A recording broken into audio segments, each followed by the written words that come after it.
فليتزوج واحسنوا واغضوا للبصر واحسنوا للفرج।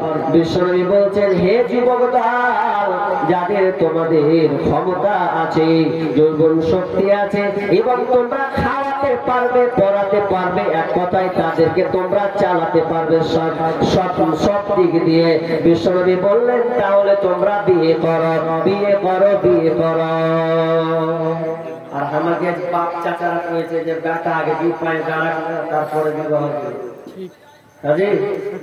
দু পায়ে দাঁড়াবে, তোমার বেটা কোন পায়ে আছে? এক পায়ে, ডান পায়ে না বাম পায়ে? দু পায়ে দাঁড়িয়ে আছে। তো বলছে আগে, অথচ বিষ্ণু বলছেন যে তুমি যদি প্রতিষ্ঠিত হতে চাও তো বিয়ে করো। প্রতিষ্ঠিত যদি হতে চাও তাহলে আমার বেটাকে প্রতিষ্ঠিত হয়নি, হবে বিয়ে করলে হবে প্রতিষ্ঠিত। কিন্তু আজকের গার্জেনরা ছেলেদের সঠিক সময়ে বিবাহ দেয় না।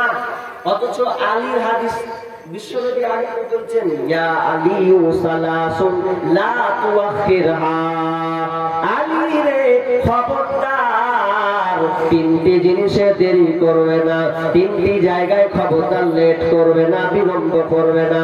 যখন এই তিনটা চলে আসবে সঙ্গে সঙ্গে তাড়াতাড়ি পদক্ষেপ নেবে। এক নাম্বার কি?